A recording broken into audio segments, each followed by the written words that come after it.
ladies and gentlemen, welcome. Thank you for watching. If you are watching the replay, make sure that you type #replay so that I know you are watching. Today I'm here with the one and only Chris Roebuck, which is an expert, a global expert on leadership and the author of Lead to Succeed.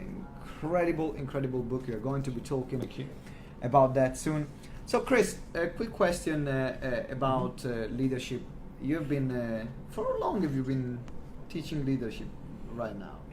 I've been teaching leadership for a long time, but it's not only teaching leadership, it's actually being a leader. So over my career, I've been a leader in the military, in the business world, and in the public sector. So what I find fascinating about where I've been is that it doesn't matter where you are, if you want to make yourself successful, your team successful, and your organization successful, there are certain things that make it happen. And what got you passionate? What made you passionate about leadership? Like, you could have done it in any field. Yeah. You could have done any job in the world. Yeah. Why teaching leadership? Well, strangely, I started off being an accountant and then moved on to... So what accountant leadership? Exactly. What's the link there? No, exactly. So I started training to be an accountant and had a moment of madness and went and joined the army. So that's where I started understanding what leadership was really about. So you got bored about numbers and you said, let me do something more active. Because you don't find many accountants that will join the army. I don't know. No, that's a different stereotype. But I think the interesting thing is that there's a structure to both. But the leadership thing was a journey where I discovered, and it started in the army, really finding out that if you get a group of people that genuinely want to work together to achieve stuff, actually they always achieve significantly more than they ever believed possible. And that's the real power of leadership. And in our organizations now, there are thousands, tens of thousands, if not millions of people who have even more potential to give, but because their leaders aren't able to give their best, they can't give their best. I see. And I believe that leadership is so important in every aspect. I mean, leadership is one of these skills which is applied whether you're in business, you're not in business, you have a family, you care about your community. Let me say hi also to some of the people that joined. We have G10. Hello, Ellen. Thank you for joining. Sylvie, thank you. Hey, Geoffrey. Hey, Lucia, COS, Sabir. Thank you for joining here on the live. If you have any question around leadership, please comment below and leave us a comment so we can answer then your questions around leadership. The question that I have for you, Chris, is about leadership misconceptions. Mm-hmm. And I think that, like in any topic or in any field or in any industry, there are some assumptions or some informations that we take for granted that they are right, and actually they might not be that right. Yep. So what are some of these myths that you hear saying about leadership? The classic one for leadership is that it's complicated and we don't know how to do it, and therefore we have to go to business schools and do it. But I'm telling everybody who's watching this that if you've had a job for more than 2 or 3 years, if you've had more than 2 or 3 bosses, you already know the answer to what great leadership is about. Because if you've had a boss that is actually a boss that's inspired you, a boss that you've given 110% for, that boss made you give super performance. And that's what it's all about. It's not about leadership models. It's not about complication. It's about what made you give super performance. And the weird thing is that I go around the world and I talk to people from all sorts of sectors, transport, construction, law firms, etc. in China, in India, in the Middle East, in the States, in UK. And the funny thing is that what makes people deliver super performance is the same no matter where you go. It's those really simple things that best boss would have given you. Asking for your ideas, showing they care about you, just helping you develop your career, understanding you might make the odd genuine mistake, and things like just letting you get on with doing the job without interfering. And in all of those places, I asked that question, what did that best boss you ever have do? And over 9 years, the answer has been always the same. And it is those simple things that best boss you've had did for you. So if you want to be a great leader, just go and do those things. So the assumption that leadership is complicated, wrong. The assumption that you can't do it because you don't know the secret information, wrong. And what is really great about it is the assumption that it varies from job to job, sector to sector, wrong. Because there are so many things wrong. Yeah, right? so many things there wrong. There are so many things wrong. So you mentioned some of the right things to do. You mentioned about thinking about a great boss that you had, and the fact that they were inspiring you, the fact that they were asking you for ideas, that they were keeping you involved, they were communicating, they were understanding you. But it looks easy to talk about it. Yeah. But if someone is running an organization or a company and there are a lot of challenges, now you're in a leadership position and you have problems that you're dealing with on a daily basis, you're managing more people, it's very stressful. It's very stressful. And I think that what I found, even running GTEx, I need to consciously remind myself in those situations of doing these small things, but they actually are big thing, but they look small at the time because, I haven't got time for that.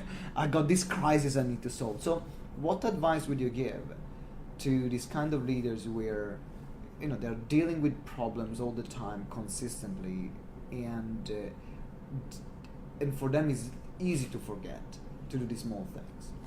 The most simple thing to do is to essentially remember that those little things that make a real difference actually don't take long. So, and let's think about it.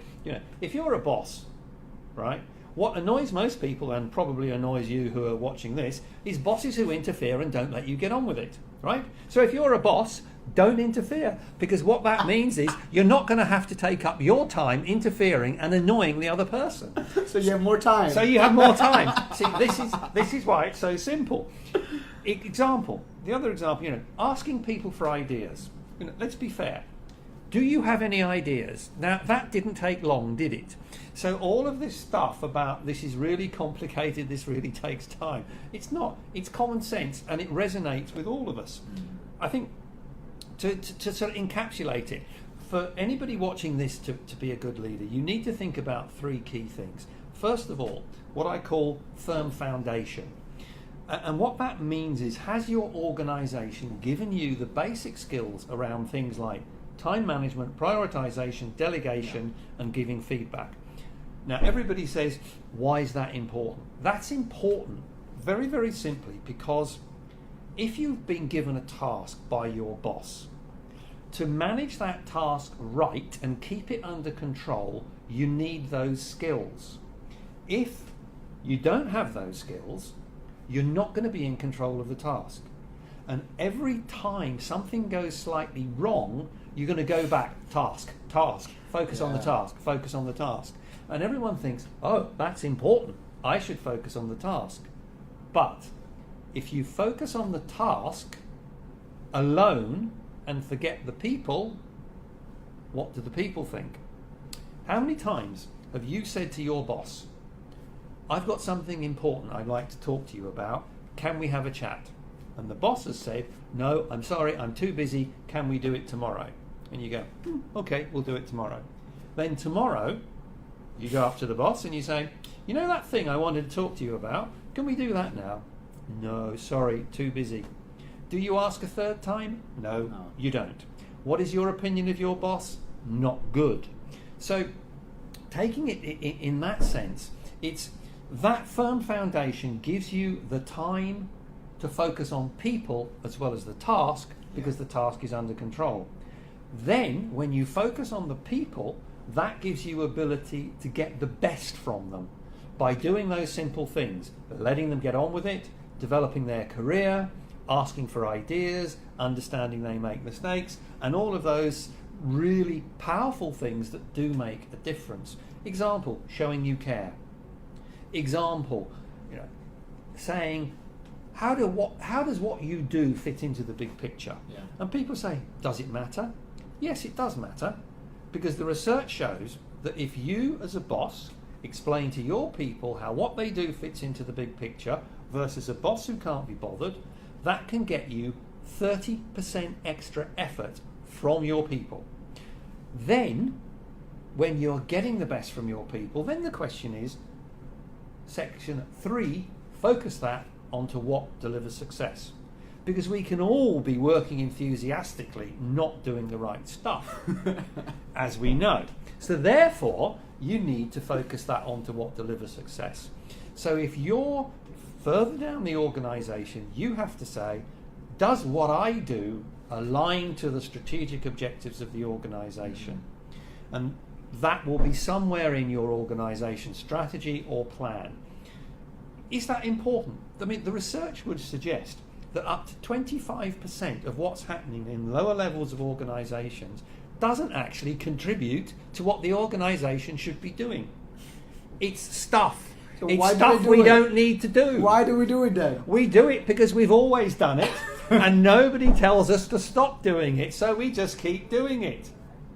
And what has to happen is you just have to ask the question, look, I have these X things to do. Which of these directly aligns to what we have to do as an organisation? What contributes to the service we give to our customers? And if it doesn't, just stop doing it. Don't do it. I want to say hi to Ildiko, Monica, who else joined? Robert Stern, we have Nick Nicholson, Belinda, Deborah Mendens, Timothy, great to see you. Thank you very much for joining, guys. I really appreciate. If you have any question, just make sure you pop your questions in the comment below, because I have also one more question. Now, I want to move away a bit from leadership, and I want to talk about what you've been able to do as a keynote speaker. Yeah. Because in the speaking industry, becoming a keynote and a paid keynote and doing it full time for a number of years, well, the most difficult thing you can do in this industry, because we all know that it's very difficult to get paid speaking engagements. And there are way too many speakers for the number of the events that there are out there. And in particular in a topic which is leadership, where, to be honest, you have a lot of other competitors. You have a lot of other speakers that they say they claim to be the number one leadership speaker in the world. So what was and what is your secret? How do you differentiate? How were you able to get so much press coverage, being on television all the time, and being consistently relevant? The answer is talking common sense. Okay. Because tell me more. No, I like this because you make everything look simple. Tell me more. Because look, fundamentally, everybody out there knows that for some reason in organisations, when we go into the organisation, we often take our brain out and we spend time trying to make simple stuff complicated. Okay, I try and reverse that. I try and make stuff that everybody else over there has made complicated back to being simple. And my view is that as a speaker, in the final analysis, you have to present stuff that A, resonates with people, both emotionally and rationally, so that there is a plan. So this means something to me, it makes rational sense, and it's also something that they can go and do something with. They have to be able to leave that room saying, actually, not only have I remembered an interesting fact, but I can now go and make a difference. I can now go and do something I couldn't do when I went into this room. And that's just based on, to some degree, you as a speaker doing good research, finding out what does make a difference in the real world, and then presenting that in a way that people understand. And it's that simple. That's why I call it common sense. You've gone out, it's stuff that works from the real world, and you've expressed it in a simple way so people can use it. And actually, you talk about TV and you talk about articles and Yeah. all the rest of it, but that's fundamentally the same point. It's fundamentally taking what people perceive as being complicated and making it simple so that the person who's listening can really understand it and go away either with something they can do, or if it's a TV interview, a deeper understanding of something that they understood less about before. And is so powerful. Making things simple, as you Yeah. said, is so powerful. Because as a speaker, as communicators, as Yeah. trainers, this is what we need to do. Yeah. Is to take complex topics and then put them out in a way where people understand it and is easy for them to understand. It's easy for them to do something with it, to implement them, and is not just talking about a bunch of abstract theories. We had a very good conversation with a good friend, which is Professor Chris Roebuck, which is an advisor to the royal family. And he used to teach, and he still teaches MBAs all over the world. And he made a really good point. A lot of people in the academic world, they just love to make things overcomplicated and with no practical application in the real world. And that's why there are a lot of MBA students that they spend hundreds of thousands of pounds on an MBA and then they do nothing with it. And it becomes very difficult. And I think that, yes, it's about the topic, but also it needs to be about the teacher. Because how do you get someone excited or to do something with a topic? Well, you make it simple, but also the way someone teaches the topic, that makes a huge difference in the way that the students perceive and apply the topic. Yeah, and you've got to work on the principle that there has to be a rational element and an emotional element. Yeah. The rational element is what makes sense. The rational element is the evidence. But there has to be an emotional element to it as well. In terms of the rational element, that has to be reasonably hard data. So if you're saying to a group of people, I think that you should do this, or I think that this would change your lives or benefit you in some way, you have to have a figure. You can't just say, it's going to. It might. It might. There has to be some form of give figure. it a go, and then in something yeah, precisely. might happen. So obviously, what's going on up here is the conscious stuff and the subconscious stuff and the emotional stuff and the rational stuff. Yeah. And actually, the emotional elements of what's going on up here are significantly more powerful than we think. And therefore, if you can harness that, or you can take a completely rational approach, which is, okay, I'm here as a speaker, and I'm now going to change your cost-benefit analysis. You think doing this produces this benefit, I'm going to show, and it's difficult, I'm going to show you it's easy, and it produces this benefit. Yeah. So the rational brain says, ooh, that's a good deal. But also, if you add on top of that, and actually, you're going to feel so much better inside when that happens, then that adds the emotional power to it. Yeah. In the end, it's about the rational, but it's also about building belief.